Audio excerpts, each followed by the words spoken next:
महाराजा सूरजमल अमर रहे, महाराजा सूरजमल अमर रहे।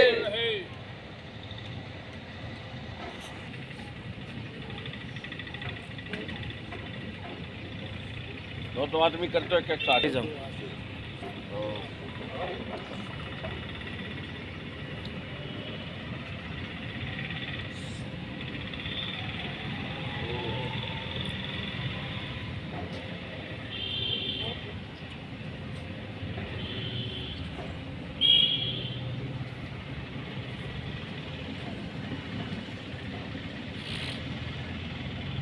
सूरजमल ने कौन जानता।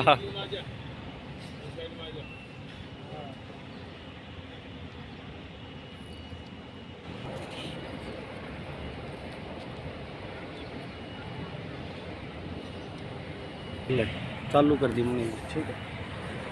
नमस्कार दोस्तों, मैं रांगी न्यूज़ के लिए नरेंद्र रांगी।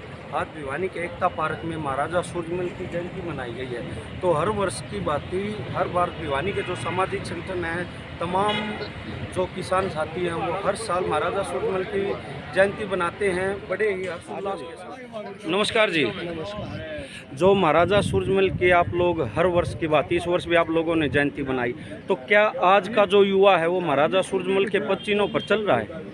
महाराजा सूरजमल के पद चिन्हों पर नहीं चल रहा है, लेकिन प्रयास कर रहे हैं, जागृत करेंगे समाज को और युवाओं को, जिससे कि महाराजा सूरजमल तो हमारी समाज के इतने बड़े हुए, उन्होंने हमेशा दलित या जो भी शोषित वर्ग रहा है उसकी सहायता की है। जैसे मराठाओं को जब युद्ध हार गए थे, पूरे मराठाओं की सेवा की और उसके बाद वो घर भेजे। महाराजा सूरजमल ने 80 युद्ध लड़े, कभी वो हारे नहीं, अजय योद्धा रहे।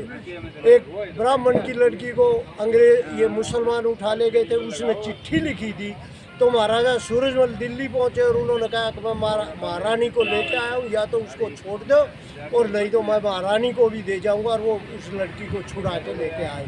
तो हमेशा महाराजा सूरजमल तो शोषित वर्ग जो भी रहा उसके हमदर्द रहे हैं और अजय रहे एक समाज के लिए। और युवाओं से तो एक यही कहता हूँ कि उनका आप इतिहास पढ़ के उनके पद चिन्हों पर चलो और अनुसरण करो। धन्यवाद। हाँ जी। आज यहाँ एकता पार्क में अजय योद्धा महाराजा सूरजमल की जयंती मनाई गई। महाराजा सूरजमल एक ऐसे योद्धा रहे हैं जो हमेशा अजय रहे।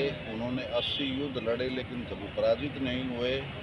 उन्होंने एक ऐसे किले का निर्माण किया जो लोहागढ़ के नाम से जाना जाता है, जिसके ऊपर मुसलमानों के बाद अंग्रेजों ने भी 13 बार हमले किए लेकिन वो नाकाम हुए, कभी जीत नहीं पाए। लेकिन बड़े दुर्भाग्य की बात है कि जो हमारे समाज को इतिहास पढ़ाया गया उसमें ऐसे वीर योद्धाओं के बारे में बहुत कम प्रस्तुति दी गई। तो अब हमारी सरकार से भी ये मांग है, जो सिलेबस हैं बच्चों के, जो इतिहास में इस प्रकार के वीर राजाओं के नाम का पूर्ण रूप से उल्लेख किया जाना चाहिए। महाराजा सूरजमल के बारे में जितना कहा जाए उतना कम है। उन्होंने अपने राज्य का विस्तार इस ढंग से किया कि आगरा से लेकर दिल्ली तक, दिल्ली को उन्होंने 3 बार फतेह किया, इधर फरूख नगर से लेकर के, और सारी ब्रज भूमि के ऊपर उनका शासन था।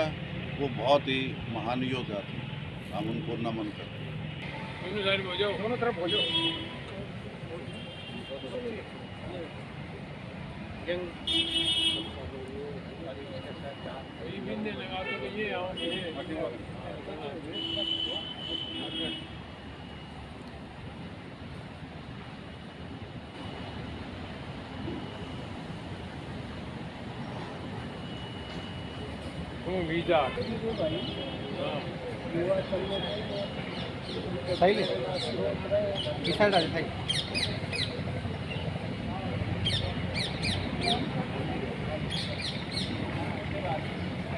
नमस्कार भाई साहब। आज जो एकता पार्क में महाराजा सूरजमल की जयंती बनाई गई है, क्या जो सूरजमल जी थे उनके पद चिन्हों पर आज का युवा चल रहा है, इसके बारे में आप हमें थोड़ा बताएं। आज का युवा बिल्कुल उन पद चिन्हों पर चल रहा है, लेकिन कुछ है जो पुराने हमारे बड़े बुजुर्ग हैं उन्हें भी एक प्रोत्साहन के रूप में और जागरूकता के रूप में युवाओं को अपने पास बैठाकर उन्हें समझाना चाहिए, जो हमारे ऐतिहासिक जो महान योद्धा रहे हैं उनके बारे में, हर योद्धा के बारे में युवाओं को अवगत कराना चाहिए बैठा के। आज के टाइम पे वो बड़े बुजुर्ग जो बैठ के दादा समझाते थे पोतों को, वो आज के टाइम पे प्रचलन कम हो गए हैं। तो मेरा थोड़ा सा मानना है और मेरी अपील भी है कि बड़े बुजुर्ग युवाओं को बैठाएं अपने पास और बैठा के उन सारी चीज़ों के बारे में अवगत कराएं जो हमारा पुराना इतिहास रहा है, जो स्वर्णिम अक्षरों में लिखा गया है। लेकिन इतिहास को शिक्षा में भी उसको लेके आना चाहिए और ये चीज़ें जाट नेता हैं, जो जाट विधायक हैं, जाट सांसद हैं, उन्हें भी इस चीज़ में भागीदारी दिखानी चाहिए। जो इतिहास हमें बताया जा रहा है उसके अंदर काफ़ी ऐसे चैप्टर हैं जिनके अंदर हमारा नाम भी नहीं है आज, और हम एक बहुत ही मजबूत कौम रहे हैं पहले भी, आज भी हम मजबूत कौम रहे हैं।